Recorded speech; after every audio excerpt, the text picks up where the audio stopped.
Bueno, espero que se hayan tomado sus 15 minuticos para que por favor busquemos cuál es el hecho generador de todos los impuestos. ¿Listo? Ya estábamos adentrándonos entonces sobre todo este tema de los impuestos y decíamos que prevalece siempre la realidad y que la realidad debe estar basada en la estructura del hecho generador.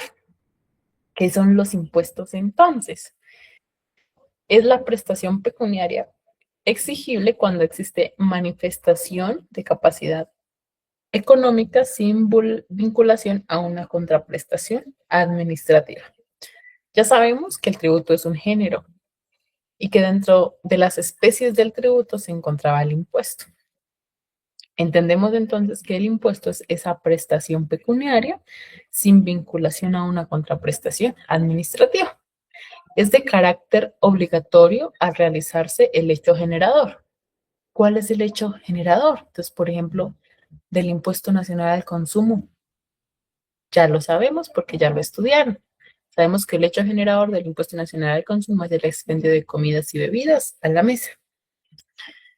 Es de carácter unilateral porque no tiene contraprestación directa y se fundamenta en la capacidad contributiva y el principio de justicia. ¿Cuáles son entonces los elementos del impuesto? Como vemos, aquí estamos desde el nivel párvulos, entendiendo cómo funciona, porque es muy difícil lanzarnos al agua sin saber qué es lo que significa un impuesto. Entonces, el sujeto activo es quien administra y percibe el tributo. El sujeto pasivo son las personas naturales y jurídicas que están obligadas al pago. El hecho generador, el presupuesto fijado por la ley cuya realización origina la obligación tributaria. La base gravable, el valor monetario sobre el cual se liquida el impuesto. Base gravable. No lo habíamos mencionado con tanta trascendencia hasta este momento. Y la tarifa es el valor determinado por el legislador aplicado a la base gravable. Ahora, ya sabemos cuáles son los elementos del impuesto, pero para la administración, para la DIAN, ¿qué es importante? Los elementos de la obligación tributaria, el detalle, los componentes formales y sustanciales y el momento de surgimiento. Entonces, sujeto activo y pasivo, ya sabemos. El hecho imponible, vean esto, hecho imponible, ya no lo llamamos hecho generador. Hecho imponible es el evento o la situación que origina la obligación tributaria. La causación, no hablábamos de tiempos en la diapositiva anterior, decíamos, bueno, el hecho generador, pero miren acá, en la obligación tributaria hablamos de la causación, momento en el que se causa la obligación. ¿Cómo? ¿No era con el pago? No, no siempre es con el pago. Vamos a tener un momento de causación. Es importante el periodo gravable, que es el tiempo al cual se le busca imponer el gravamen para calcular la obligación. Y la descripción del momento de surgimiento de la obligación y el periodo para encontrar el impuesto a cargo. Es la explicación del inicio y la obligación y los plazos formales para su cumplimiento. Entonces, de un lado tenemos los elementos del tributo, lo que me interesa a mí como contribuyente, lo que debo tener claro como estudiante. Y por otro lado, lo que debo tener claro como funcionario de la DIAN, el hecho imponible, la causación y el periodo gravable, además de los plazos formales para su cumplimiento. ¿Listo? Repito, hecho imponible, causación, periodo gravable y descripción del momento de surgimiento de la obligación. Me voy con lo importante, la estructura del hecho generador. Como ustedes ya los estudiaron y ya tienen cuál es el hecho generador de cada uno de los impuestos, ¿cuáles son los componentes entonces que dan lugar a esa obligación tributaria? Lo primero es que debo diferenciar los elementos sustanciales y formales que componen la obligación tributaria. ¿Cuál es la naturaleza y los requisitos de cada elemento? Por ejemplo, el hecho generador del impuesto sobre la renta. Percibir ingresos susceptibles de incrementar el patrimonio. Estructura, percibir, recibir, obtener. Hecho generador, ingresos susceptibles de incrementar el patrimonio. Pero si estoy ganándome apenas, digo yo, cifra loca también, 3 millones de pesos. 3 millones de pesos al año son 36 millones de pesos. ¿Eso será para la administración una cifra susceptible de incrementar el patrimonio? Quizás sí, quizás no, ya lo vamos a ver. Pero ¿qué tal y recibiera, decíamos 36, voy a duplicar 72 millones de pesos? ¿Será que parte de eso es susceptible de incrementar el patrimonio? Entonces, hecho generador, ingreso susceptible de incrementar el patrimonio. Estructura, percibir, recibir, cualquiera que les parezca. ¿Listo? Tenemos aquí otro componente de la obligación tributaria y es el carácter SLEG, que es la obligación establecida por la ley. Entonces, ok. No solamente si existe el impuesto, sino que una vez se realiza el hecho generador, tengo una obligación y esa obligación está establecida por la ley. Y acá en Colombia, como todo lo que está establecido en la ley, mientras no se cumpla, se sanciona, pues así funciona en la administración. Si usted no cumple con lo que la norma indica, pues la administración tiene competencia para sancionar por el no cumplimiento o la no aplicación de la norma. ¿Listo? De acuerdo con el Consejo de Estado, la obligación tributaria nace de la realización del hecho generador. Entonces, todos esos hechos generadores que ustedes ya revisaron y estudiaron, y que espero que discutamos si es el caso en nuestra sesión, está fijado por la ley. Mira, acá no existe un impuesto que no tenga hecho generador establecido en la ley. Adicional, es indicativo de capacidad económica y configura el nacimiento de la obligación del pago del tributo. Vean la importancia que tiene el hecho generador para el contribuyente y la importancia que tiene para la administración tributaria. Tenemos dos elementos que configuran el hecho generador, las circunstancias que configuran ese hecho generador. Entonces, el elemento subjetivo, pues es el sujeto pasivo, la persona que puede pagar. Y el objetivo, el elemento objetivo, es el acto o la situación jurídica que manifiesta la capacidad económica. Si estoy hablando de capacidad económica, tip, acá super tip, les estoy contando que no todas las personas tendrán que pagar impuestos, que depende del tipo de impuesto, también va a depender el hecho generador y que conforme el hecho generador, pues se verá si sí o si no debe pagar impuestos. ¿Listo? Unos aspectos del elemento objetivo, que como ya lo vimos, es el acto, la situación jurídica. Lo primero es que tiene un aspecto material, que es el hecho, ¿cierto? Por ejemplo, en el impuesto sobre las ventas es realizar la venta de productos que se encuentren grabados con el impuesto, ¿verdad? ¿Y dónde están esos productos grabados con el impuesto? Maravilloso. Pues son aquellos que no se encuentran en el estatuto. Pero si, Paola, usted me dijo que en el estatuto estaba todo. Sí, pero es que el estatuto me dice allá cuáles son los en IVA, tenemos exentos y excluidos. Espero que le den una miradita a esto también, exentos y excluidos. Entonces me dice el estatuto, este es el listado de bienes y servicios exentos y este es el listado de bienes y productos no grabados. O sea, que no dice nada de cuáles son los grabados.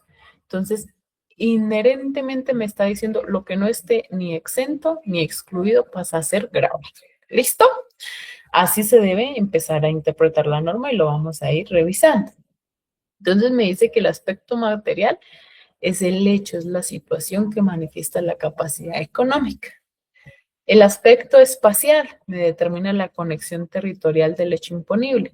¿Será atribuible al municipio? ¿Será atribuible a la nación? Pero ¿cómo? Si me están diciendo, por ejemplo, que el hecho generador del impuesto sobre la renta es cualquier ingreso susceptible de incrementar el patrimonio, pero resulta que ese ingreso lo obtengo porque tengo un local comercial que vende filtros y lubricantes para vehículos, carros y, bueno, digamos, vehículos, no transporte público, nada, vehículos normales. Y resulta que también tengo que pagar industria y comercio. ¿Y cómo si no, dos impuestos no aplican sobre el mismo acto? Vamos a ver entonces que ese aspecto espacial me determina a quién se lo debo atribuir, si a la nación o al municipio. ¿Listo? Y para este caso de que les estaba dando, este ejemplo que les estaba dando, no es el mismo hecho generador. ¿Sí? Si ustedes van y buscan, tip aquí, ¿cuál es el hecho generador del impuesto de industria y comercio? Y hecho generador del impuesto de industria y comercio. Como son diferentes, pues se entienden que son dos impuestos diferentes, por tanto su aspecto espacial es diferente. El aspecto temporal es el momento del nacimiento de la obligación, si son instantáneos o periódicos. Y el aspecto cuantitativo, la que nos interesa, la medición del hecho generador, la base gravable y la tarifa. Si ya percibí el ingreso, ¿cuál es mi base gravable y cuál es la tarifa? ¿Será que mis 72 millones de pesos que les comentaba que recibía a título de salario durante el año es grabado en su totalidad? Ya lo vamos a ver. Y seguramente, como ustedes ya leyeron, o bueno, estarán leyendo, el anexo al formulario 110 y 210, entonces va a ser mucho más fácil que lo logremos entender. Tenemos de esos tributos instantáneos y periódicos dos claves. Lo primero es que los tributos instantáneos se realizan en un momento preciso. Por ejemplo, el gravamen a los movimientos financieros. ¿En qué momento se realiza? En el momento que se haga efectivo el pago. ¿Listo? Es un momento específico. Y los tributos periódicos requieren de periodos temporales para fraccionar la continuidad. Por ejemplo, el impuesto sobre la renta o el impuesto sobre las ventas. Entonces, instantáneos es justo en el momento. Impuesto periódico es por un periodo temporal. El aspecto cuantitativo les comentaba, les hablaba de bases y tarifas, que es la determinación de la base gravable y el cálculo de la cuota tributaria. Eso, ¿en base a qué se da? En base a lo que la norma me indica, si excluye o no parte de lo que se percibe, y la norma también me indica cuál es la tarifa. Entonces, para impuestos sobre la renta, personas naturales, estoy hablando de que la tarifa de las personas naturales puede estar entre el 0 y el 39%. ¿Listo? Renta de personas jurídicas, 35% en su gran mayoría, hay algunas que tienen excepción. Impuestos sobre las ventas, tarifa 100%. Perdón, tarifa, impuestos sobre las ventas 19%, base gravable el 100% del ingreso. Impuesto nacional al consumo, tarifa 8% en su mayoría, base gravable el 100%. ¿Listo? Y así sucesivamente a medida que los vayamos estudiando. Contarles además que tenemos una exención y beneficios fiscales. Entonces, ¿qué será eso? ¿A qué principio obedece? Entonces, la exención excluye determinados hechos del supuesto fáctico. Les decía a ustedes, ¿será que por haber recibido 72 millones de pesos debo pagar todo sobre 72 millones de pesos? ¿Cómo funciona ahí? ¿Listo? Entonces, vamos a ver que existen exenciones que excluyen determinados hechos del supuesto fáctico. Por ejemplo, para el impuesto sobre la renta, las personas que perciban a título de ingreso, menos de 1.400 VTs, pues no son declarantes del impuesto sobre la renta. Ahí les voy dando tips, o sea, no solamente estoy hablando de principios y todo, sino que de una vez los estoy botando a los impuestos. ¿Listo? La obligación del pago no nace por disposición legal, no nace por disposición legal. ¿Por qué nace? Por la generación o la realización de un hecho generado. Las exenciones pueden ser objetivas o subjetivas, automáticas o rogadas. ¿Listo? Tenemos beneficios fiscales y un mínimo no grabado. Les comentaba, por ejemplo, el tema del mínimo vital, que es la Corte Constitucional lo ha establecido como método para determinar violación de derechos. Entonces, simplemente dicen, no, todas las personas tienen derecho a un mínimo vital, pero pues ese mínimo vital a hoy no sé qué tan mínimo vital sea para una persona. Beneficios fiscales que protegen la subsistencia de individuos o grupos en situación de vulnerabilidad, por decir algo. Empresas que decidan emprender en zonas afectadas por conflictos de seguridad nacional. Estoy hablando de conflictos entre grupos paramilitares y demás. Ellos tienen beneficios fiscales para garantizar las necesidades básicas y el desarrollo de su actividad comercial dentro de esa zona o ese sector. El sujeto activo y pasivo, ya lo sabemos, quién exige y a quién debe pagarle. Importante, la clasificación de los impuestos. Entonces, el objeto imponible, el patrimonio, la renta, el consumo. ¿Listo? Hecho imponible, patrimonio, renta y consumo. Configuración del aspecto material. ¿Cómo se define la estructura del hecho imponible? El momento de causación pueden ser periódicos o instantáneos. El soporte del importe es quien asume finalmente, la carga económica del impuesto. Y los impuestos pueden ser directos e indirectos. Cuando hablo de un impuesto directo o indirecto, estoy diciendo si recae sobre la realización del hecho generador y adicional el valor total del impuesto, ¿correcto? Vamos a estudiarlo un poquito más a fondo, si es un impuesto indirecto o un impuesto directo. ¿Cómo es el sistema normativo del derecho tributario? ¿Cómo funciona? ¿En qué nos basamos en la administración para poder realizar todas las funciones de fiscalización y demás? En la Constitución, en las leyes, en jurisprudencia del Consejo de Estado y de la Corte Constitucional, en decretos legislativos y reglamentarios, actos administrativos, conceptos de y criterios auxiliares de interpretación. ¿Listo? Este es el marco normativo del derecho tributario. A medida que quizás en nuestra sesión en vivo, recuérdenme por favor explicarles cómo buscar el estatuto tributario y toda esta información, cómo buscar el sistema normativo del derecho tributario en la página de la DIAN para que de pronto nos empapemos un poquito más. Bueno, hasta acá creo que me he gastado más o menos como hora y 40 minutos, hora y 45 quizás, donde les hablaba de las generalidades y demás. Ahora sí vamos a entrar en forma a lo que nos compete y es la misionalidad de la DIAN. ¿Listo? Obligaciones formales, obligaciones sustanciales y lo más importante de todo, el registro único tributario. ¿Listo? Espero no haber sido muy aburrida en este tiempo. Si quieren, tómense una pausita y demás, oxigénense un poco y continuamos. No se puede hablar de administrar impuestos, de que existen obligaciones formales y sustanciales sin tener identificadas las personas, ¿verdad? Todos utilizamos nuestra cédula de ciudadanía como ese mecanismo para identificarnos, ¿cierto? Entonces vamos a cualquier parte, su cédula, en el banco, no sé, en cualquier actividad que realices, es tu cédula. Ante la administración, cualquier situación se tiene que hacer con la cédula también, pero para la administración la cédula es el RUT. Es la carta de presentación.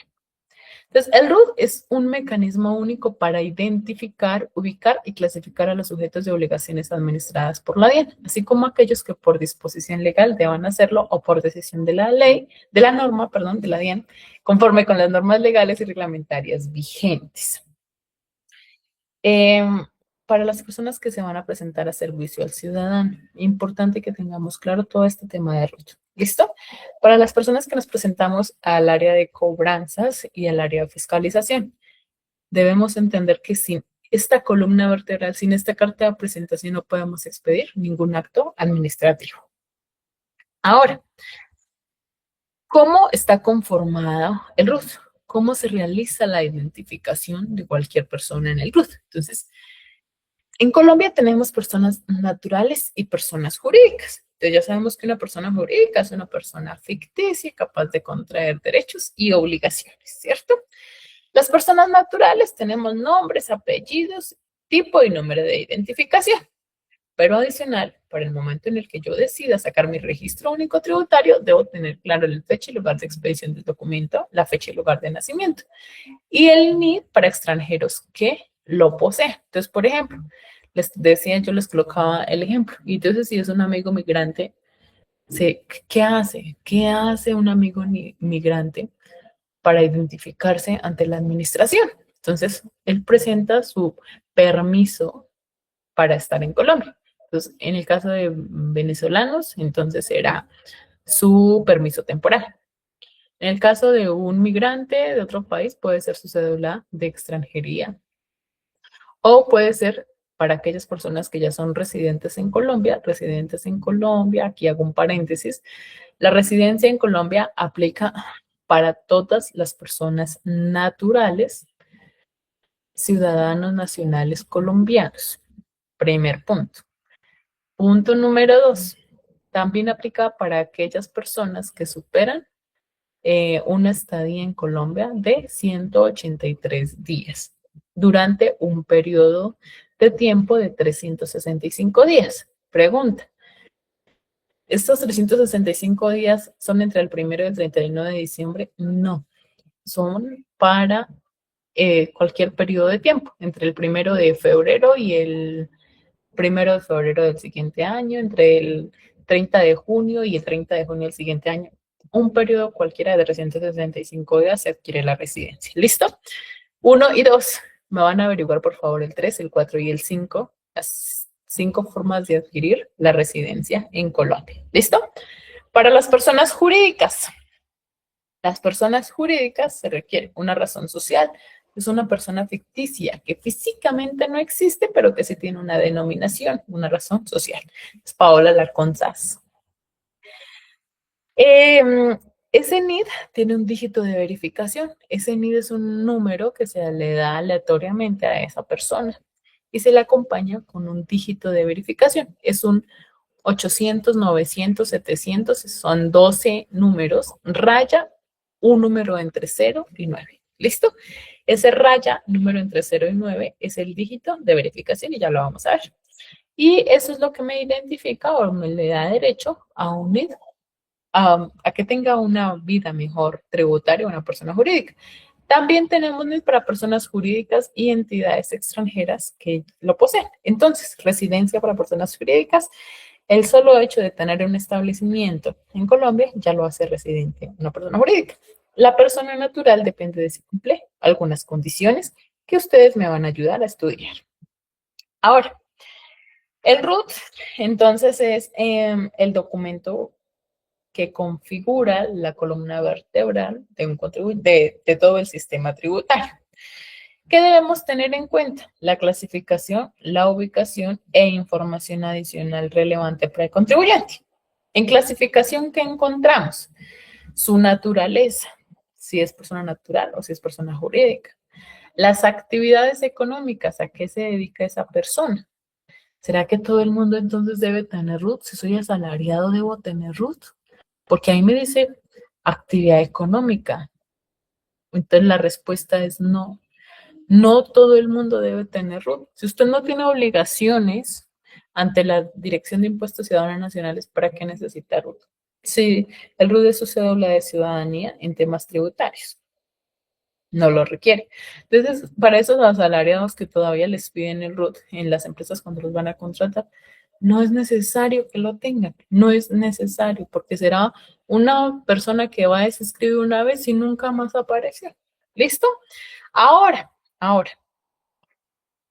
si usted es la persona que, es que yo le alquilo el carro y lo alquilo de vez en cuando, eso sí es el desarrollo de una actividad económica y esa persona necesita que soportar sus costos y sus gastos. Entonces, Paola Alarcón, que le presta ocasional y eventualmente los servicios de transporte a Paola Alarcón SAS, pues va a requerir que Paola Alarcón tenga RUT, ¿sí? Entonces, dependiendo de la empresa y del tipo de actividad y que si necesito el costo, no lo necesito, requiero el RUT. Pero de entrada, inicialmente, solamente si yo tengo alguna obligación que cumplir ante la DIAN, debo tenerlo. De lo contrario, no.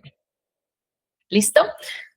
La clasificación también me indica qué tipo de régimen soy. Si soy régimen tributario especial, si soy de pronto del régimen simple de tributación o si soy del régimen ordinario. Entonces, ¿qué es eso?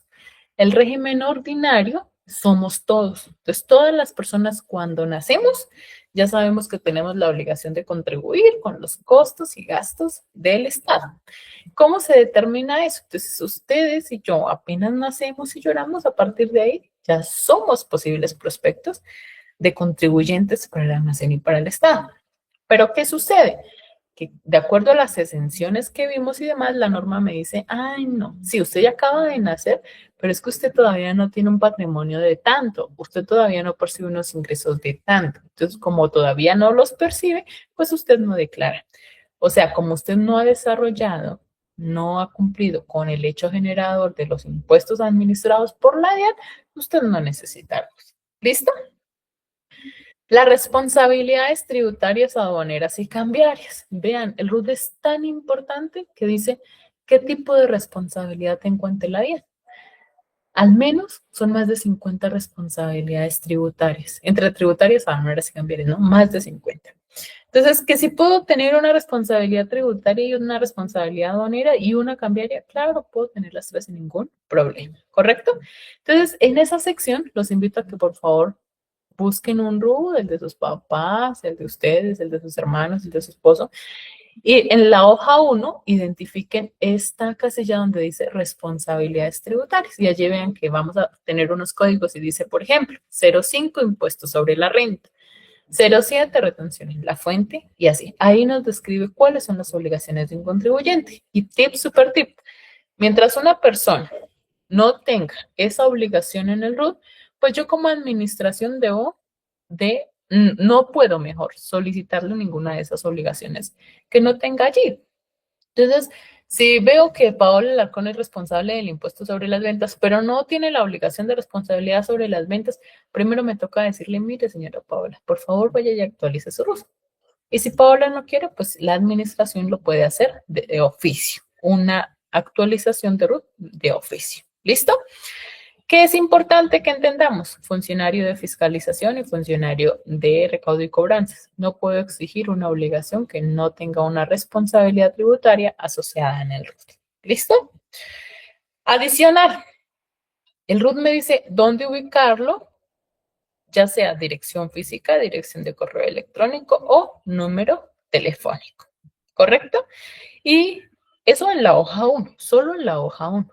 Pero vamos a ver que tenemos por allí la hoja 2 y la hoja 2 para el caso de las personas jurídicas hace referencia a cómo está conformada esa persona, que si el capital es privado, que si es mixto, que cuándo se inscribe en Cámara de Comercio, que cuál es su número de matrícula en Cámara de Comercio y otra información relevante.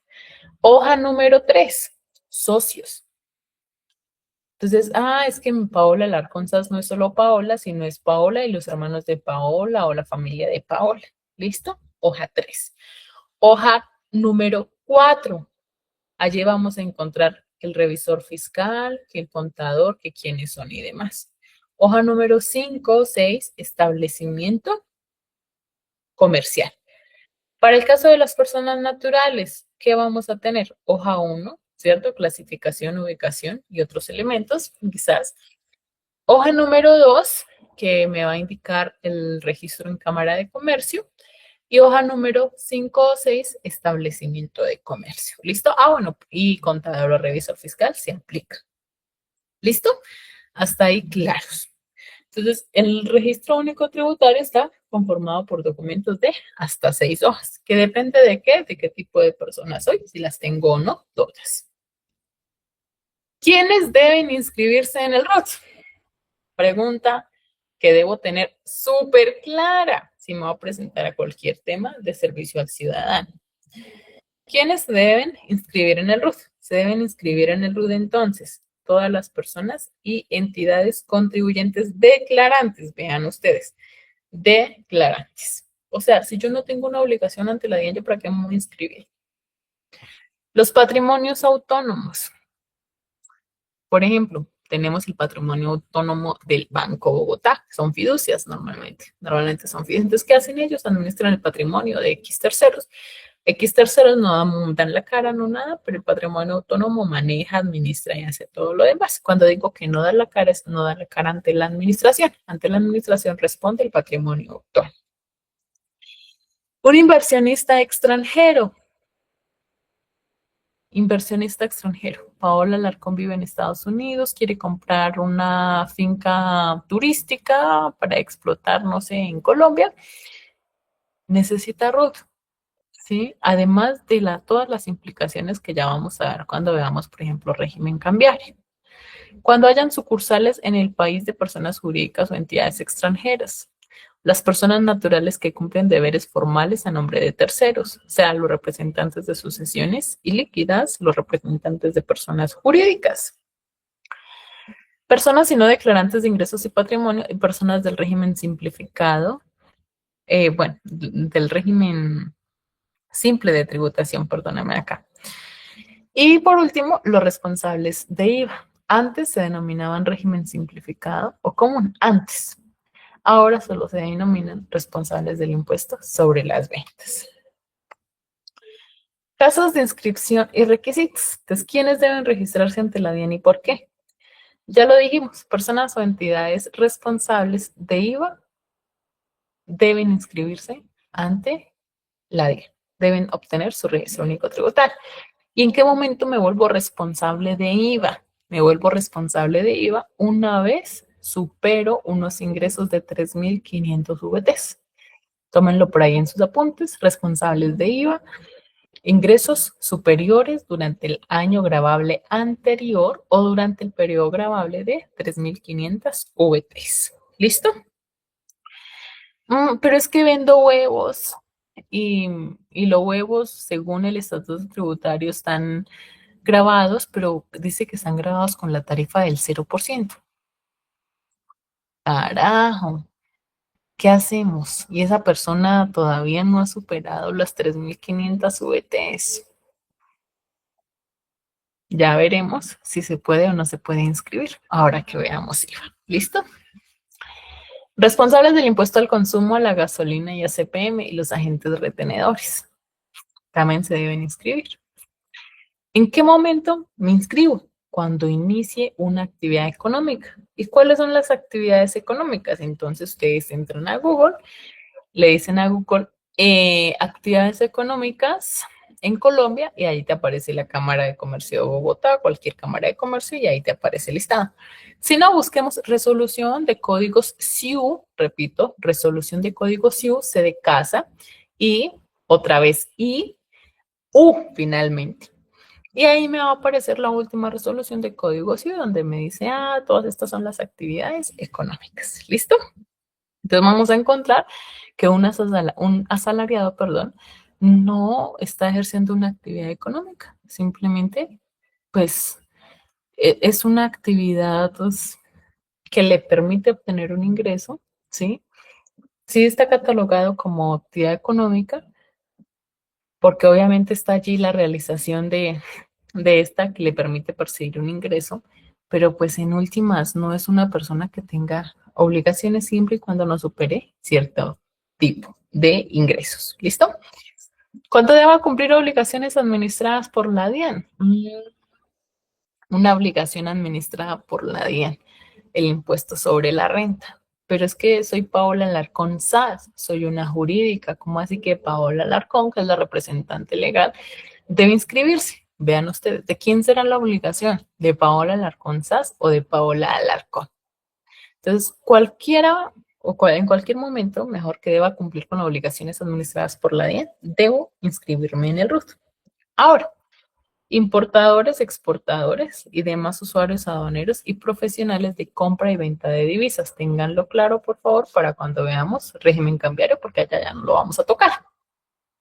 También deben estar inscritos en el RUT. Cuando realizo operaciones como importador, exportador o usuario aduanero, también debo inscribirme en el RUT. Los obligados a declarar la salida o ingreso de divisas o moneda colombiana en efectivo. Y por último, los demás sujetos requeridos por la Dirección de Impuestos Nacionales. ¿Listo? ¿En qué momento entonces, conclusión, me debo inscribir en el RUT? Cuando deba cumplir, con cualquier obligación administrada por la ley. ¿Listo? ¿Cómo es el proceso? Primero es que se deben presentar personalmente o diligenciar el formulario virtual. Se va a hacer una validación de la información, o sea, si el formulario que están diligenciando en el momento en que yo me presento virtualmente y al cual tengo derecho a conocer, o el formulario que estoy diligenciando vía página web, está bien. Se debe hacer la firma y entrega del formulario. En la app de la DIAN, la app, así como tenemos aplicación de WhatsApp, así tenemos una aplicación que se denomina DIAN. Allí podemos adelantar esos trámites de inscripción del RUT y demás. Y además puedo formalizar el formulario en el momento en que me inscribo. ¿Listo?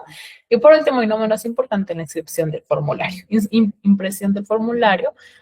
Si estoy en una oficina, bien, me lo entregan allí, me entregan mi formulario, yo lo reviso y me lo llevo.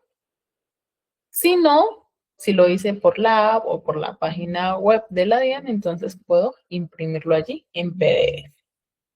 Y esos son todos los pasos para formalizar el RUT. Ahora, ¿qué pasa si no me inscribo? ¿Qué pasa si teniendo la obligación de inscribirme por cualquiera de las situaciones que ya vi, no me inscribo?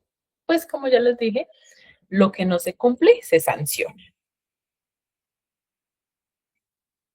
¿Cuáles son las principales infracciones que cometen los contribuyentes y cuál es su principal sanción? Entonces, no inscribirse antes del inicio de actividades da sanción de clausura y multa pecuniaria. Entonces, la administración puede sacar un pliego de cargos en el cual me dice, señora Paula, usted tenía la obligación de inscribirse y no se inscribió desde tal fecha. Y allí van a decir, su sanción corresponde a tantas VTs por día de mora o puede cerrarlo por hasta un término de 3 días. Y yo tomo la decisión de si prefiero que me cierren los 3 días o de si pago la multa pecuniaria. Cuando veamos procedimiento sancionatorio, vamos a ver a cuánto obedece en términos pecuniarios la sanción. ¿Listo? No exhibir el RUT en un lugar visible. También da sanción a clausura por 3 días. No exhibir el RUT en un lugar visible. No mantener actualizada la información o no actualizarla dentro del mes siguiente. Me da sanción pecuniaria por cada día de retraso. Y por último es informar datos falsos, incompletos o equivocados. También me da una multa pecuniaria. Estas son las más frecuentes. ¿Listo? ¿Cómo es el tema de obtener el NID en Colombia? ¿Qué es y cómo es eso de que se asigna? Y bueno, como vemos en pantalla, tenemos allá un numerito de 9 dígitos, del 1 al 9, con un raya al medio y un 1 solito, ¿sí? Entonces, ese 1 solito es el dígito de verificación. Y ese 1 o 9 es un código asignado a todas las personas jurídicas o naturales, nacionales o extranjeras. ¿Listo? Si soy persona natural, entonces es mi número de cédula, raya al medio, mi dígito de verificación asignado de forma aleatoria por la DIAN. Ni siquiera lo hace un funcionario, lo hacen los sistemas. Una vez es asignado este dígito de verificación, entonces ya tengo mi RUT, no necesito nada más. Tengo ya mi dígito de verificación, ya me formalicé, ya formalicé y firmé, ya. A partir de ahí tengo mi registro único tributario. Ahora, este número de identificación o este NID que se llama número de identificación tributaria, como les comentaba, es como mi cédula de ciudadanía. Es un número que se asigna a usted y solo a usted. No hay ningún NID repetido en Colombia. Eso sería todo, bueno, todo así de forma muy general respecto al registro único tributario para las personas que se van a presentar a servicio al ciudadano. Revisar cuáles son los requisitos o los documentos, mejor, que se le piden a una persona para inscribirse en el RUT, si soy persona natural, cuáles son los documentos que se solicitan para inscribirse en el RUT, si soy persona jurídica, cuáles son los documentos que requiero para una sucesión ilíquida, para un consorcio, todo eso. Sí, por favor, leer. Toda esa normatividad ustedes los encuentran en el decreto 1091. Sí, decreto 1091. Creo que este decreto es como del 2023, si no estoy mal. Si no, igual pueden ingresar a la página de la DIAN y colocan requisitos para inscribirme en el RUT. Y allí vamos a tener también micrositios y demás, donde está toda la información de qué se requiere para inscribirse en el RUT. Es súper importante que lo tengan claro porque una pregunta de servicio al ciudadano puede ser, llega Pepito Pérez, quien indica que desea conformar un consorcio con Paquita López. Entonces vamos a ver si 2 personas naturales pueden conformar un consorcio. Primera condición. Y dentro de los documentos allegados, entrega, no sé, la constitución del consorcio, el documento de constitución del consorcio, entrega el acta que suscribe el inicio de la obra o lo que sea, y otros. Como funcionario de servicio al ciudadano, usted puede inscribirlo en el registro único tributario, puesto que le entregó todos los documentos, no puede inscribirlo o debe adelantar el trámite e indicarle que subsane dentro de los 3 días siguientes. Entonces, por favor, tengan presente este tipo de situaciones. Personas que se van a presentar a servicio al ciudadano, por favor, busquen cuáles son los documentos para inscribir a una persona en el registro único tributario. ¿Listo? Salimos entonces del RUT, ya lo entendemos como columna vertebral, ya hablamos de qué renta, bueno, de cuáles son los impuestos administrados por la DIAN, ya sabemos que la DIAN administra los impuestos de orden nacional, ¿cierto? Y hablamos de que existen unos principios para estos impuestos, ¿correcto? Vámonos entonces con la estructura del estatuto tributario. Entonces, ¿cómo está estructurado el estatuto? Primero, este libro, perdón, tiene 8 libros y un título preliminar. Cuando hablemos de impuestos sobre la renta, vamos a hablar siempre del libro primero. Me salto por acá un segundito. No, mejor lo hago en la sesión en vivo para enseñarles cómo funciona. Cómo buscarlo en internet para poder identificar en qué parte estoy. ¿Listo? Entonces, cuando hablamos del impuesto sobre la renta, es el libro primero. El libro primero es el libro más extenso que tiene el estatuto. Mi recomendación no sería léanlo, mi recomiendo, porque es de verdad muy extenso, pero si tienen tiempo para leerlo, con todo gusto pueden hacerlo. Si no, los invito a que participemos en una charla eh, especial para renta de personas naturales y otra charla para renta de personas jurídicas, donde podamos verlo más a profundidad. Recuerden que en este curso, pues lo ideal es que ustedes tengan todos los argumentos y las herramientas para entender que existen unos impuestos, pero no podemos decirle a ustedes, mire, vaya y busque la indemnización por seguro de vida de una persona que tiene 90 años y que tenía el seguro de vida hasta los 90, pero que no falleció. Entonces, ¿qué pasó con ese seguro de vida? ¿Se lo entregaron? ¿Cómo va a ser el tratamiento? O sea, no sabemos qué puede salir directamente en el examen. Lo que vamos a hacer es darle todas las generalidades. ¿Listo? Por ejemplo, en este último examen nos salió una pregunta sobre la depreciación de unos activos que eran producto de un intangible. Decíamos, ¿cómo? O sea, no sabemos a qué nos van a lanzar. Por eso la importancia de entender cómo funciona. El libro segundo nos habla entonces de retención en la fuente.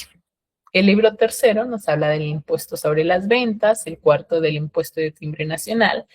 El quinto, procedimiento tributario, ese libro es maravilloso. Así funciona en el área de fiscalización. Yo pensaría que las personas que van para fiscalización, definitivamente leerse al menos el libro quinto. Mientras uno entienda medianamente cómo funciona, porque en este último concurso también salió mucho sobre recursos, entonces este libro quinto, maravilloso. Libro sexto, gravamen a los movimientos financieros. Libro séptimo, régimen de entidades controladas del exterior. Y libro octavo, régimen simple de tributación. El régimen simple de tributación, recomendación, leerlo todos, independientemente de para dónde vayas. Es el libro más cortico. Son apenas como, ¿qué les digo yo? 12, 15 artículos quizás. Son del 901 al 916, más o menos. Es el libro más cortico que tiene el Estatuto Tributario, entonces no está de más poderlo leer.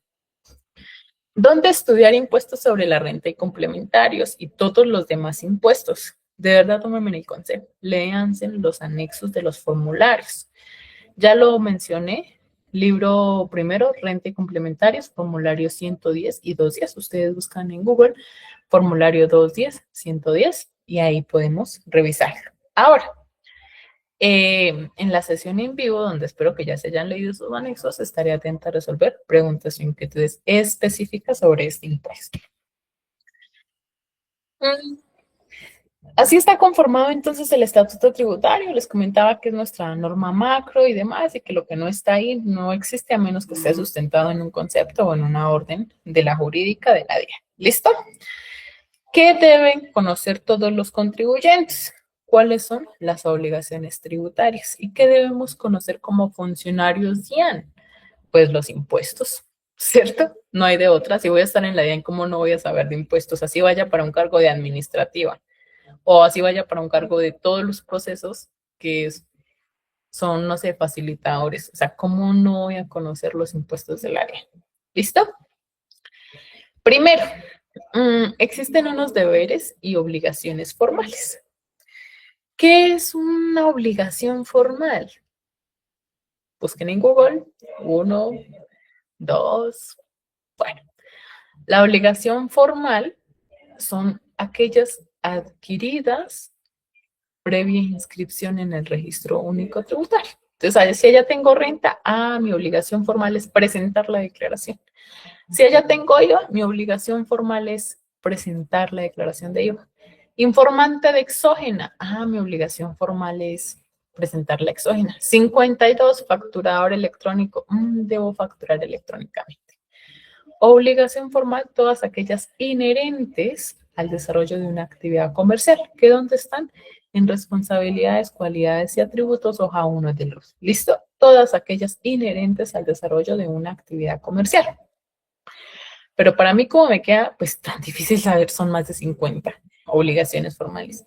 Entonces, ¿qué debo hacer? Recurro al RUT y allí me dice cuáles son las obligaciones formales. Por ahora, ¿cuáles hemos visto? Bueno, visto no, mencionado o hablado. Renta, IVA, patrimonio, consumo, gravamen en elementos financieros, informante de exógena, retención en la fuente, obligado aduanero, facturador electrónico, impuesto sobre las ventas, registro único de beneficiarios. ¿Listo? Son como las más comunes. Ahora, el origen y los principios de los impuestos, ya los vimos. Ya sé que existe el principio de capacidad económica, que hay una equidad horizontal, que hay una equidad vertical, que debo tener todo eso en cuenta a la hora de enfrentarme a un caso o una situación. Porque en sí la norma no me dice si eso está bien o está mal, sino es yo cómo me enfrento ante esa situación. Y entonces debo tener en cuenta los principios para poder enfrentarme de la mejor manera. Los elementos de la obligación tributaria, ya lo vimos, entonces vimos por allí que teníamos que la causación, que la descripción de la situación, que el hecho imponible. La clasificación de los tributos, que tengo una clasificación dependiendo de a qué me refiero, de si es de periodo, que ya sabemos que podría ser bimestral, cuatrimestral, semestral o anual. Que dependiendo, puede ser, no sé, la clasificación del impuesto, si es espacio, perdón, territorial. Bueno, sí, se hace referencia al espacio, entonces que si es territorial o es de orden nacional. Todo eso que ya mencionamos. Clasificación de los impuestos. Entonces vimos, que tenemos unos impuestos indirectos y unos impuestos indirectos. Perdónenme, aquí en clasificación de los tributos, creo que me lo salté o no lo recuerdo. La clasificación de los tributos ya lo vimos, que son impuestos, tasas y contribuciones. El impuesto sobre la renta y complementarios, ya vimos el hecho generador, cualquier ingreso susceptible de incrementar el patrimonio. ¿Listo? Impuesto sobre la renta, vuelvo y me quedo ahí. ¿Cuál es el complementario del impuesto sobre la renta? La ganancia ocasional. ¿Listo? La clasificación de las personas naturales, importantísimo. Ahora que ustedes revisen el formulario, 210, formulario de renta de personas naturales, vamos a encontrar que allí hay que asalariados, que personas que reciben rentas que no provienen de una relación laboral y demás. ¿Cómo es la clasificación de esas personas? Ya lo vamos también a estudiar un poquito más adelante. En el impuesto sobre las ventas, el hecho generador del impuesto sobre las ventas, también ya lo vimos. Impuesto nacional al consumo, ya. Impuesto de industria y comercio, solo lo mencioné, lo traigo aquí a colación para decirles que el impuesto de industria y comercio es un impuesto de orden municipal que no es administrado por la DIAN, que a veces solemos confundirlo y como dice impuesto de industria y comercio o el impuesto predial, a veces Nos ha pasado que las personas piensan o consideran que también son administrados por la DIAN y ya les mencioné que no, ya les mencioné cuáles son los impuestos que son administrados por la DIAN. El gravamen a los movimientos financieros, que es un es un impuesto de tipo instantáneo, de periodicidad instantánea. Las retenciones en la fuente, las declaraciones de los impuestos, que es una obligación formal, y por último y no menos importante, las sanciones. ¿Listo? Entonces, todo esto es lo que una persona debe conocer. Todo esto. Si eres funcionario, debes conocerlo con mayor profundidad. Y si eres contribuyente, también debes conocerlo. Entonces, el mundo de los impuestos es un mundo muy, muy amplio. Con decirles, es también para decirles mejor, que pues tomar acá quizás 3, 4, 5 horas, 2 meses o un año no sería suficiente para entenderlo. Motivo por el cual es tan importante entender la generalidad para asumir la especificidad. ¿Listo? Ahora, ¿qué distingue a las obligaciones tributarias? Entonces, las obligaciones tributarias son de dos tipos, sustanciales y formales. Las formales, ya les comentaba, que son las inherentes al desarrollo de la actividad comercial. Y la sustancial es aquella que surge producto del desarrollo de una obligación formal. Presente la declaración.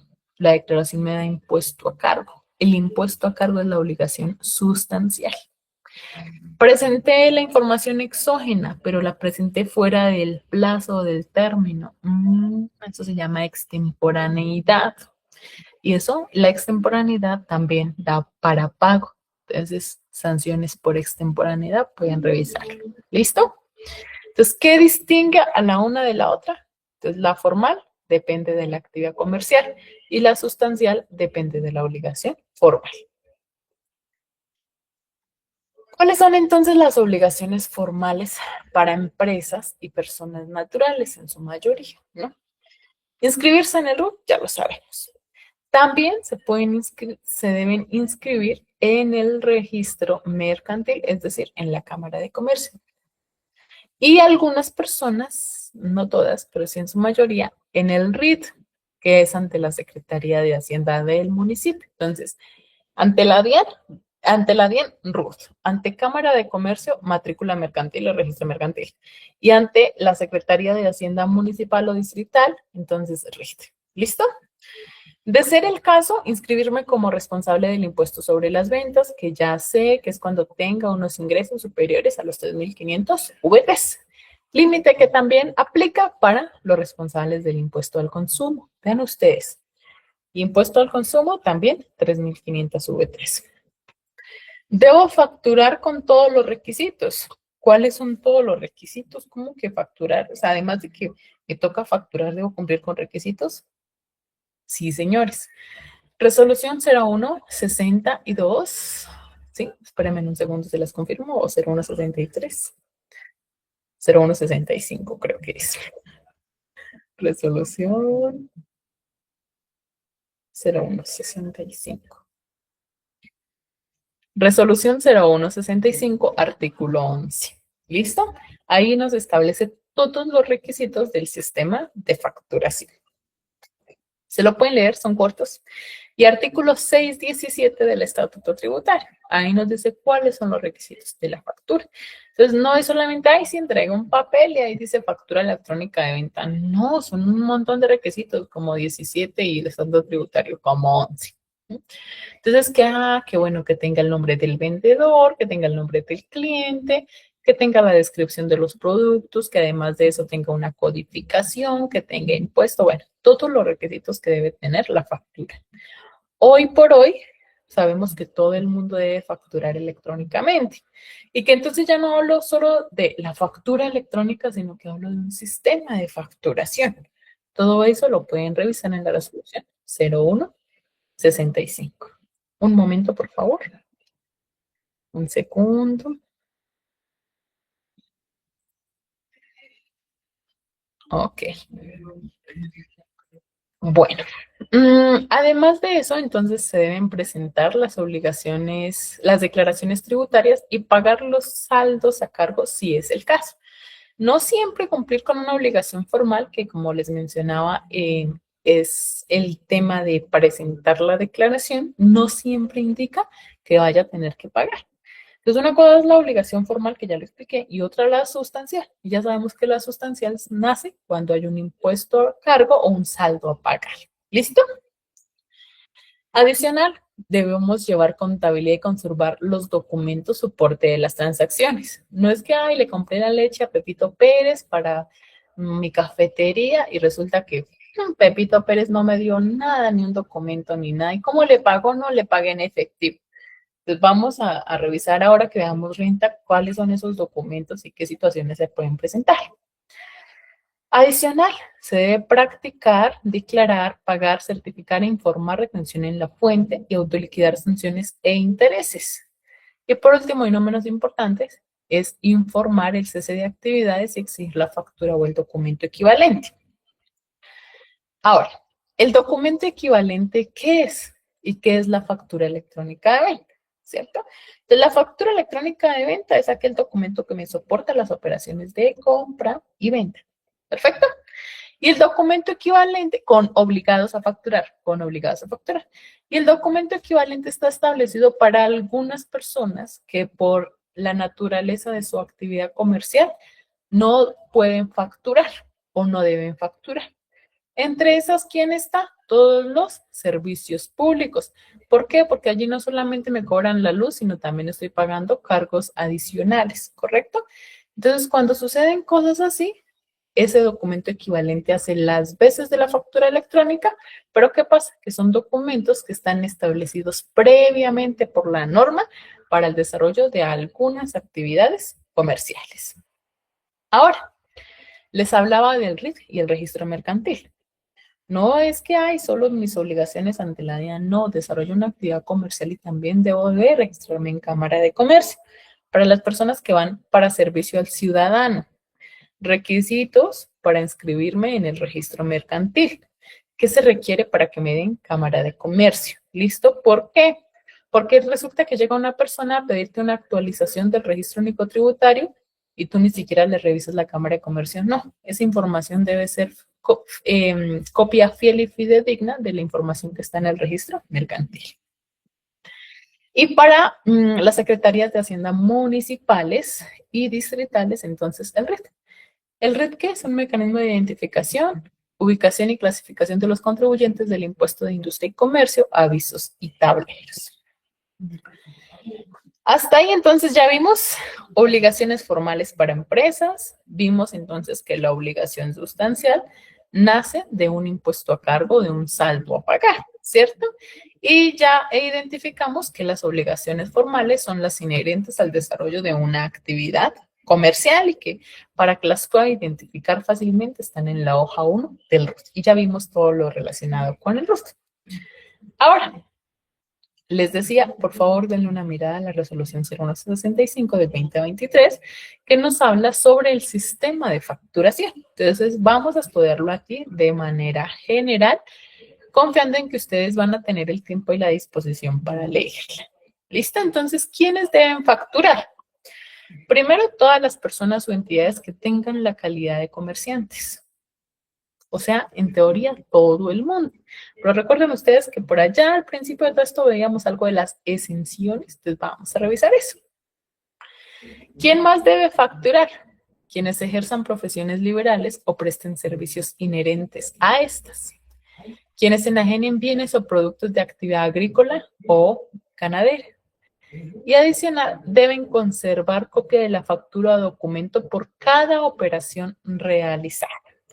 En teoría, todo el mundo debe facturar, pero si yo no tengo que cumplir ninguna obligación ante la DIAN, les comentaba que, por ejemplo, en el impuesto sobre la renta, si yo no tenía unos ingresos superiores a 1.400 VTs, ¿cierto? No tenía que cumplir con ninguna obligación administrada por la DIAN.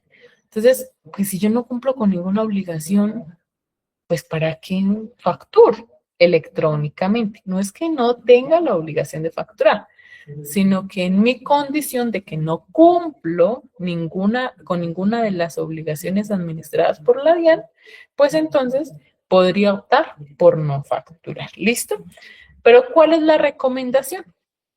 Si eres pequeño, grande o mediano comerciante, preferiblemente factura. Forma de facturar hoy, electrónicamente. ¿Listo? ¿Quiénes no están obligados a expedir factura electrónica? Entonces vamos a encontrar por aquí que no están obligados, por ejemplo, los bancos y entidades financieras en operaciones financieras, las cooperativas de ahorro y crédito en operaciones financieras, los distribuidores minoristas de combustibles en relación con esos productos y las empresas de transporte público urbano en relación con ese servicio. Adicional, los prestadores de baños públicos en relación con esta actividad y personas naturales vinculadas por relación laboral con una empresa o en el desarrollo de una actividad comercial desarrollada por otra persona. Dice ahí relación laboral, o sea, todos los asalariados no están obligados a facturar. ¿Listo? Requisitos importantes de la factura, ya lo mencioné, artículo 11 de la resolución 0165, pero los más importantes. Denominación expresa como factura electrónica de venta, nombres y apellidos o razón social y NID del vendedor y del adquiriente, con discriminación de los impuestos. Número correspondiente a numeración consecutiva y fecha de expedición, y la descripción de los artículos o servicios y el valor total de la operación. Digo yo, al menos la factura debe contener esto, al menos, ¿sí? Para que medianamente yo diga, ay, sí es una factura. Pero pilas acá, no quiere decir que porque solamente tenga estas 4 cosas yo no lo pueda sancionar. No, señores. Con que no cumpla con uno de los requisitos para estar denominado como factura electrónica de venta, que donde están los requisitos, artículo 11 y artículo 617 del Estatuto Tributario. El 11 ya lo mencioné de la resolución. Con que no cumpla con solo uno de esos requisitos, es objeto de sanción. ¿Listo? Adicional, cuando estoy hablando de una factura de papel o de talonario que únicamente y conforme lo indica la resolución, se debe expedir en contingencia, o sea, cuando me falló el internet, cuando no tenía luz y demás, solo en esos casos, la factura de contingencia debe contener el nombre o razón social y el NID del impresor de la factura. Y además debe informar la calidad de retenedor de IVA y resolución de facturación, para que al menos yo diga, bueno, cumple con algunos requisitos. Pilas acá, no quiere decir que la electrónica que se hace en un aparato tecnológico, llámese celular, tablet, todo lo demás, no deba tener la calidad de retenedor de IVA. Si ustedes revisan el artículo 617, dice que el no tener esa calidad de retenedor de IVA y la resolución de facturación, eso es objeto de sanción. Claro que tiene un número consecutivo, sí, pero no tiene la resolución. Eso es sancionar. ¿Listo? Ahora, ya vimos por encima la factura electrónica. Importantísimo. Sin factura electrónica no hay derecho a descuentos. ¿Listo? No hay derecho a descuento a título de costo o deducción. Entonces, mire, Paola, es que compré la leche para la cafetería y se la compré a la señora Pepita.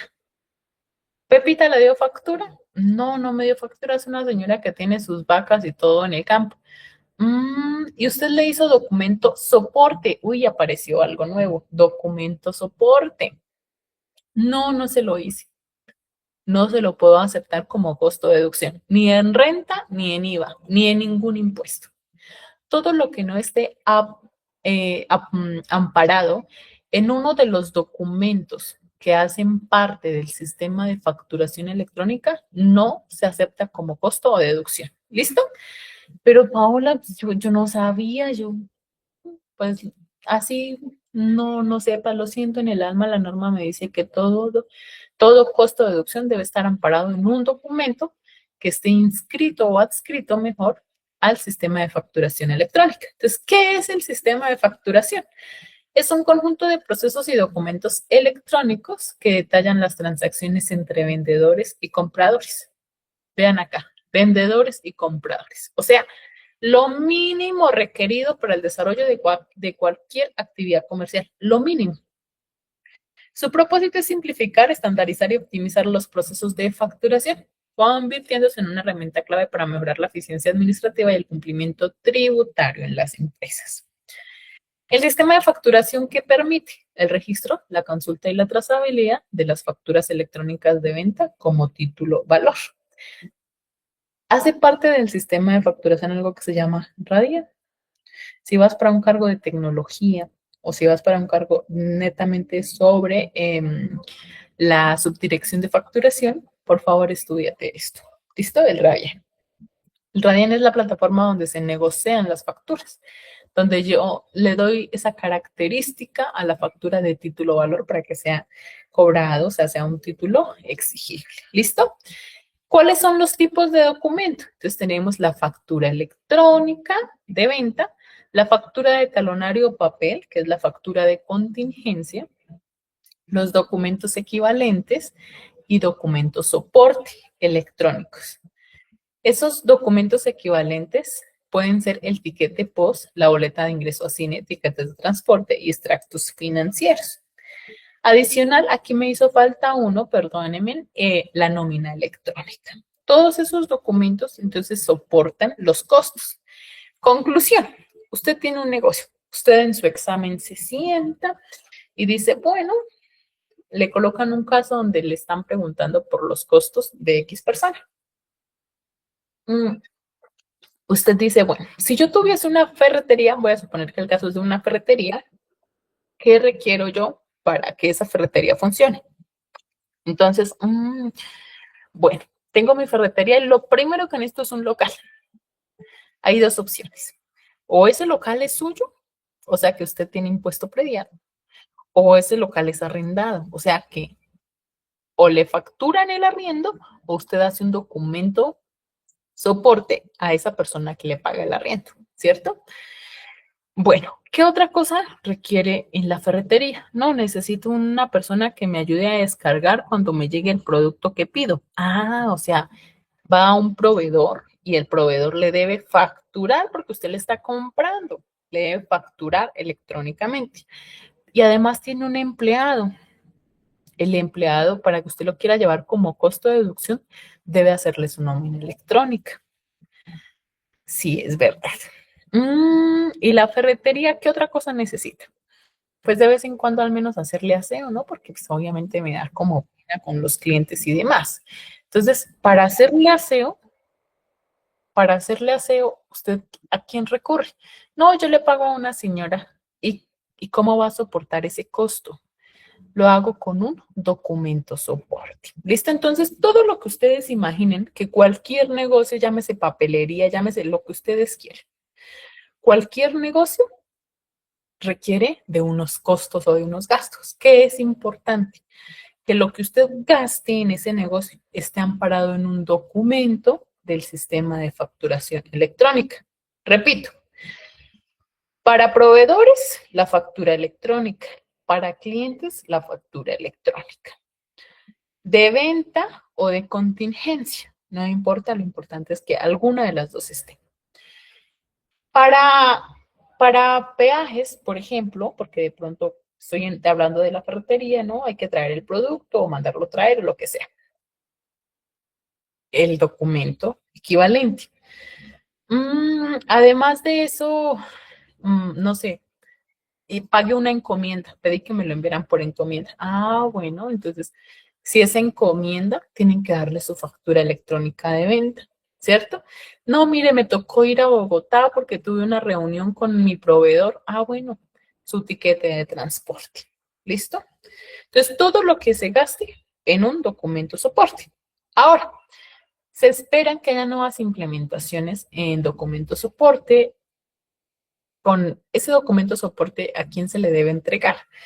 A esas personas que no están obligados a facturar, ¿sí? Que no están obligados a facturar.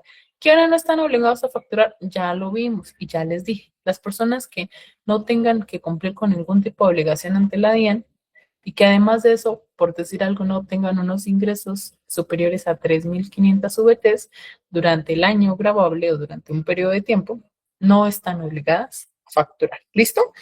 Entonces yo debo hacerle el documento soporte, pero ahora no vamos a resultar haciéndole el documento soporte a Pepita Sass, ¿cierto? Claro que no, todas las personas jurídicas están obligadas a facturar. ¿Para quién opera el no obligado? Para las personas naturales. ¿Listo? De esa manera, entonces, contarles aquí que cuando hable de impuestos sobre la renta y una persona quiera llevarse un costo que no esté amparado en un documento del sistema de facturación electrónica, ese costo, perdón, se rechaza. Entonces, va pregunta de juicio situacional. Paola Alarcón presenta inconsistencias en su declaración de renta porque se revisa el sistema de facturación y se encuentran unos costos y gastos por 900 millones de pesos. Paola Alarcón en su declaración llevó 1.000 millones de pesos. Ante esto, usted como funcionario del área de fiscalización y liquidación debe, primero, invitar a Paola a corregir la declaración agregando los 100 millones de pesos.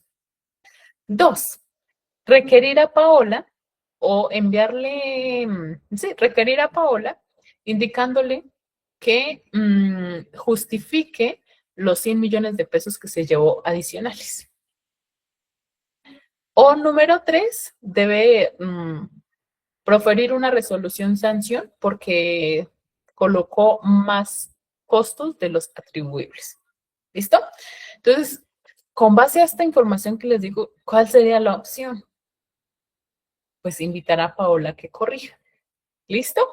¿Por qué? Porque no lo puedo sancionar de una. Recuerden ustedes, principio de buena fe. No me está diciendo ahí la pregunta que ya había proferido algún otro tipo de acto administrativo. Cuando veamos procedimiento sancionatorio, vamos a encontrar que hay un orden en los documentos que se deben expedir. Simplemente me dice que tiene una inconsistencia y que usted como funcionario, ¿qué haría? Entonces, no puedo abusar del principio de buena fe. No puedo, ¿cierto? Pero debo procurar cuidar de los intereses del Estado. Entonces, lo primero que sería invitarla a que corrija. Y ya en esa invitación él te justifica o te dice, no, es que mire, adicional, coloqué el impuesto predial. O no, es que mire, lleve también el gravamen de los movimientos financieros. Ya sabemos que eso no va a estar en ninguno de estos documentos, pero que sí son costos atribuibles. No, es que mire, el datáfono me cobra una comisión y esa comisión es de tanto, no me lo facturan, pero aquí está en el extracto. Ah, bueno, eso justifica. ¿Listo? Ahora, ¿cuál es el marco normativo del sistema de facturación? Para que por favor ustedes lo revisen. Ya les conté. Artículo 615 del Estatuto Tributario, el más importante. Artículo 616, raya 1 del Estatuto Tributario, 771, raya 2. Y el decreto, obviamente, 1625 del 2016. Ahora, las resoluciones, la más importante, la resolución 0165 del 2023. Subrayenla, táchenla, dele vueltas, entiéndela. Entiéndela porque allí nos dice que no se soporta como costo, que no es aceptado como deducción, que si no tiene si no está amparado ese costo, ese gasto que usted realizó en un documento, pues no lo puede llevar a ninguna de sus declaraciones, que además debe cumplir con unos requisitos. Tip, super tip. Acá. Sí, es que le hice el documento soporte a la señora de la leche. Sí, así se lo hice. Aquí está. Se lo presentan en físico. No, señores. No, señores. Hay que hacerlo de forma electrónica. Solicito mi resolución ante la DIAN. Entonces la DIAN me dice, le habilito del 1 al 100, por decir algo, ¿sí? Entonces, cuando yo realice el pago, que además de eso en su mayoría deben ser bancarizados y ya cuando veamos renta lo miramos, debe de ser al menos del mismo día o de unos días anteriores, ¿no? Depende de cómo usted está llevando su contabilidad. Pero sí, le hizo el documento soporte, le hizo el pago y todo, pero esta persona no tenía RUT. Entonces, tampoco, sí, tampoco. Sé que les dije, no todo el mundo tiene que tener RUT, pero esa persona me está vendiendo una leche que estoy utilizando para mi negocio. ¿Cómo debo cuidarme en los costos, en cómo soportar los costos? ¿Listo?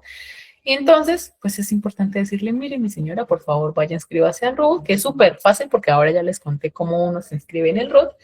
Y me trae el RUT y con gusto le sigo comprando la leche. Entonces, todo esto nos ayuda a que sigamos cerrando la brecha de la informalidad, que en últimas ese va a ser el rol de los funcionarios sin importar en el proceso en el que estés. Así estés en tecnología, así estés en lavado de activos, así estés en fiscalización, en servicio ciudadano, donde estés, el rol de todos los funcionarios cuando llegan a la DIAN es ayudar a minimizar la brecha de la informalidad. ¿Listo? ¿Cuáles son entonces los beneficios? Porque sí, ya les conté, pero ¿cuáles son los beneficios del sistema de facturación electrónica? Esto no es propaganda, nada, es lo que ustedes deben conocer como funcionario que aspira a ser de la E. Entonces, la factura electrónica tiene ahorro en el procesamiento y gestión documental. Además de eso, apoya las devoluciones automáticas porque soporta los costos y gastos que tiene el contribuyente. Es el registro fiscal de compras y ventas y automatización de procesos contables. Facilita los servicios de la administración, es decir, que ahora tenemos declaración sugerida, ya no se minimiza el riesgo de error con la información exógena y demás. Aumenta la formalización empresarial y el acceso a nuevas fuentes de financiación y permite al contribuyente tomar la toma de decisiones en tiempo real y además estableció un contacto permanente entre empresario, DIAN, empleados y clientes. ¿Listo? ¿Cómo podemos facturar hoy por hoy? También esto lo debemos conocer independientemente de si somos de servicio al ciudadano, fiscalización o recaudo y cobranzas. Formas de facturar hoy por hoy que están establecidas en esta resolución. Se puede facturar electrónicamente a través de un software propio, a través de un proveedor tecnológico o a través del software gratuito de la DIAN. Imagínense, la DIAN es tan bondadosa en medio de todo que además de que ayuda a controlar, vigilar, supervisar todo lo que ustedes quieran, también busca la forma de colaborar con los contribuyentes. Entonces, si yo voy a facturar con un software propio, me busco un desarrollador y le digo, mire, mis necesidades son estas y estas, por decir algo, el sector de carnes, que ellos venden 10,000 de carne, 15,000 de carne, la libra, el kilo, lo que sea. Todo eso se le expresa al desarrollador. ¿Por qué? Porque la DIAN me dice descripción y tipo de producto. Entonces, allá yo le puedo colocar carne y resulta que en cantidad le coloco 1 y el precio 10,000 pesos. Pero va otro cliente, entonces igual, carne, cantidad 1, precio 15,000. Carne, cantidad 1, precio 18,000. Sí, no, hay que buscar las necesidades que tiene cada contribuyente. Entonces, en el caso de ellos deben expresar sus necesidades, hablar con un desarrollador de software y montar su software propio. ¿Listo? ¿Qué es importante? Que lo que usted facture cumple con los requisitos del artículo 13 de la resolución 0165 y llegue a la DIAN. Y adicional, le llegue al correo electrónico del cliente. ¿Listo? Primera situación. Segunda situación, proveedor tecnológico. El proveedor tecnológico es un intermediario. Usted utiliza el software de un tercero para que le envíe la factura a la DIAN. Entonces, bueno, tenemos por allí a Sigo y a otros tantos. Entonces, sí, entro a Sigo, hago la factura, le pago de pronto por un paquete de facturas y van a la DIAN. Y la última opción, el software gratuito de la DIAN. Ingreso a la DIAN, me registro. Por favor, acuérdenme en la sesión si alguno desea conocer cómo se hace ese proceso de registro y habilitación de facturación ante la DIAN o búsquese en unos videitos en sus ratos libres de cómo registrarme ante la DIAN como facturador electrónico usando el software de la DIAN. Entonces le digo, señores DIAN, quiero usar su software, no sé qué, ya está todo parametrizado, ya todo, ¿qué es importante? Que yo cree los productos, los codifique y haga la factura. ¿Listo? Estas son las 3 maneras de facturar hoy por hoy. Insisto, para factura electrónica. Si quiero hacer el documento soporte, pues ya me toca buscar otra persona porque el software gratuito de la DIAN solamente, por ahora, solamente factura de venta. ¿Listo? No hace el documento soporte, no hace la nómina, no hace nada de eso. ¿Correcto? Hasta ahí, en términos generales, ese es el sistema de facturación. Toda esta cháchara para decirles Mire, estos son los documentos que se deben tener en cuenta para el impuesto sobre la renta, impuesto sobre las ventas, impuesto nacional de consumo. Si no encontramos estos documentos, no se acepta costo de deducción. Les coloqué un caso, una situación aquí que surge de la nada de qué podrían hacer ustedes. Entonces, para que por favor nos vayamos como colocando en forma. Ya, pues, resumen, origen y principios de los impuestos. Ya vimos que la fuente legal se encuentra en la Constitución, en la ley, en tratados internacionales, decretos reglamentarios y conceptos de la ley. ¿Cuáles son los principios? Ya los vimos: legalidad, no retroactividad, equidad, progresividad, eficiencia, entre tantos otros, como por ejemplo el de reserva de ley. Ya también entendimos cómo se da la aplicabilidad dentro de un caso de juicio situacional, de por qué es importante entender los principios para no equivocarnos, por decirlo de alguna manera, dentro del examen, sino que si logro entender cómo funciona el principio, logro defenderme en la pregunta.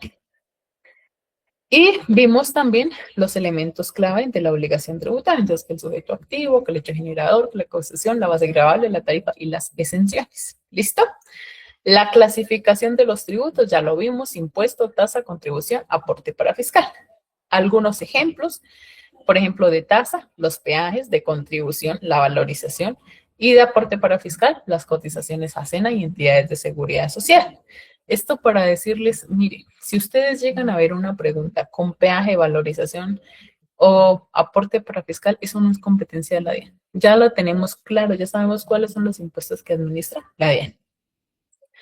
Ya vimos entonces el tema de la clasificación de los impuestos, que son nacionales, departamentales y municipales, que pueden ser permanentes o transitorios y que pueden ser directos e indirectos. Empezamos entonces con los impuestos, ¿cierto? Primero, el impuesto de renta y complementarios. ¿Dónde lo encontramos? Ya lo mencioné: libro primero del Estatuto Tributario, que es el libro más grande. ¿Qué debo hacer si quiero estudiar impuestos sobre la renta y complementarios? Coger el anexo del formulario. Allá el formulario me dice indemnización, me dice renta exenta, artículo tal, me dice lucro cesante, daño emergente. Todo eso me lo explica y me ayuda a entenderlo de una manera más rápida. Tip número 2, por favor, estudien, véanse en un video o asistan a una charla que hablen de renta de personas naturales y de renta de personas jurídicas por separar. ¿Listo? Tómense 1 horita, 2 horitas para poder estudiar los anexos y en sus ratos libres pueden revisar más videos sobre renta de personas naturales y renta de personas jurídicas. Les mandé a que estudiaran el hecho generador, ¿cierto? Y encontrábamos que el hecho generador es la obtención de ingresos susceptibles de incrementar el patrimonio neto. Nada más que decir. Si logro entender que se está dando una utilidad en la realización de una actividad comercial, estoy hablando del impuesto sobre la renta. ¿Listo? Que considera costos y gastos necesarios para reproducir los ingresos. Y ya entonces hablamos de cómo deben estar soportados esos costos y gastos necesarios para producir ese ingreso. Les colocaba el ejemplo de la ferretería, de que se necesitaba la persona del aseo, la persona que nos ayudaba a descargar, posiblemente el carro para traer la mercancía, la gasolina, los peajes y la reunión del dueño del negocio con el proveedor en Bogotá. Entonces, ¿qué documentos se requiere para soportar esos costos y esos gastos? El impuesto sobre la renta es de orden nacional, directo y de periodo anual. Se grava de enero a diciembre. Es que de enero a febrero, perdón, de enero a mayo no trabajé, no obtuve ningún título, ningún ingreso, me mantuvieron mis papás, mi esposo o lo que sea, ¿sí? Pero en junio me gané la lotería y en julio empecé a trabajar. Entonces, les comentaba que el complementario de renta es esa ganancia ocasional. Pues no conozco la primera persona que se gane la lotería todos los meses, ¿cierto? O el chance, o bueno, cualquiera. Entonces, esa lotería, ese ingreso del mes de junio es la ganancia ocasional, que tiene una tarifa diferente al impuesto sobre la renta, pero que se diligencia en el mismo formulario. Ahora, Que los ingresos de julio, porque empezó a trabajar desde julio a diciembre, que quedaba con los ingresos, no importa, no pasa nada. Lo importante es que usted diga la verdad, porque recuerden que debe prevalecer la realidad económica del contribuyente. Entonces, si tengo la obligación para presentar el impuesto sobre la renta, la declaración, perdón, del impuesto sobre la renta y complementarios, que ya sabemos que es en el formulario 110 o 210, entonces, debo simplemente decir, no, mis ingresos fueron de tanto, me gané la lotería y me gané tanto. ¿Listo? Ahora, la ganancia ocasional es ese ingreso esporádica o extraordinario no propio del giro normal, como venta de activos fijos, herencias, donaciones, loterías y premios. Súper claro esto. Ingreso extraordinario no propio del giro normal. Me sale una pregunta de juicio situacional que dice lo siguiente. Pepito Pérez ha dejado 5 hijos con una herencia de 1.000 millones de pesos. Hacen el trámite de sucesión, actualizan el RUT, dejan como heredero designado a Alba. El señor ha fallecido en el año 2024. El trámite de sucesión lo debe presentar, empezó en febrero del 2025. Esta persona, Alba, se acerca a usted como funcionario para que le indique si debe presentar o no la declaración del impuesto sobre la renta y el valor que debe presentar. ¿Ustedes qué hacen? Primero, ¿quién es el obligado? ¿Alba o el señor que ha fallecido?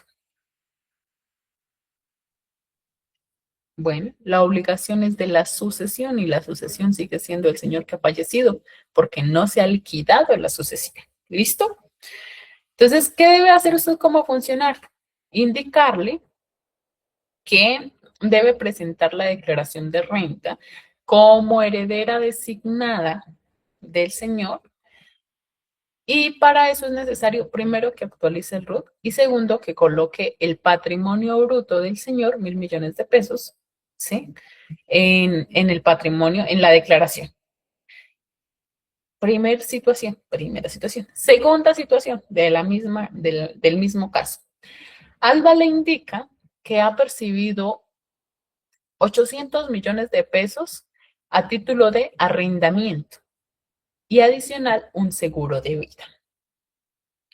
Usted como funcionario de servicio al ciudadano debe indicarle qué hacer o cómo clasificar esos ingresos. Opción A, indicarle que el seguro de vida es un ingreso no constitutivo de renta ni ganancia ocasional. Opción B, indicarle que el seguro de vida es un ingreso que es susceptible de incrementar el patrimonio y se encuentra grabado con el impuesto sobre la renta. Opción C, indicarle que no lo coloque porque el señor ha fallecido y ese ahorro, ese seguro correspondía mejor a cuando el señor se encontraba con vida. ¿Qué haría usted como funcionario? ¿Qué le dice? La respuesta para este caso sería indicarle que debe colocar ese seguro de vida como ingreso grabado y lo que corresponda como ingreso no constitutivo de renta ni ganancia ocasional. Tengan plena seguridad que en el examen no nos van a preguntar de esos 100 millones de pesos, ¿cuánto es no grabado? No. Lo que nos van a decir es, ¿los seguros de vida son grabados en su totalidad o alguna parte será renta exenta o alguna otra parte será ingreso no constitutivo? ¿Listo? Eso es lo que tenemos que estudiar. ¿Correcto? Eso sería todo, pensaría, hasta este momento. Bueno, revisemos acá algo más y ya los dejo tranquilos. Antes de ir, la clasificación de los sujetos pasivos. El impuesto sobre la renta es el impuesto más grande de todos, ¿no? Recae sobre personas naturales, residentes y no residentes. Ya les comentaba dos de las características para ser una persona natural residente y les dejé como tarea estudiar las 3 siguientes, ¿correcto? Pero vean ustedes, recae sobre residentes y no residentes, declarantes y no declarantes según topes. ¡Wow! Primer tip, Hay unos topes para saber si esa persona es o no declarante del impuesto sobre la renta. ¿Listo? Personas jurídicas, segunda clasificación. Personas jurídicas, que son las sociedades de derecho privado, economía mixta, que también les dije, estudien un poco sobre esas empresas de economía mixta, sociedades extranjeras, corporaciones y entidades sin ánimo de lucro. Entidades sin ánimo de lucro, pero si no percibe lucro, ¿cómo así? Si la renta es cualquier ingreso susceptible de incrementar el patrimonio. Se los dejo ahí como para que lo piensen y lo vemos en la otra sesión. ¿Listo? Que cumplan requisitos. Ah, carajo, hay requisitos para las personas jurídicas. Veámoslos. Y por último, y no menos importante, los sujetos del régimen tributario especial y otros entes como fondos mutuos. Entonces, tareita. Revisar del artículo 19 al artículo 23, raya 1 o artículo 26, todo lo que digan contribuyentes del impuesto sobre la renta, declarantes, no declarantes y responsables y no responsables. ¿Listo?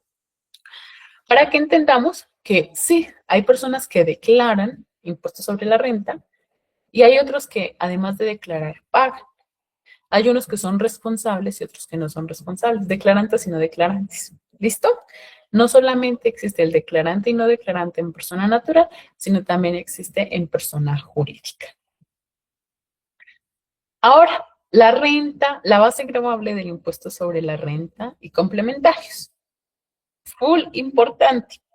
Una vez entiendo quién está obligado a presentar la declaración del impuesto sobre la renta, debo entender cómo se calcula, cómo se depura, cómo se determina esa base gravable. Y véanlo ustedes, artículo 26, debe ser hasta el artículo 23 el tema de declarantes y no declarantes.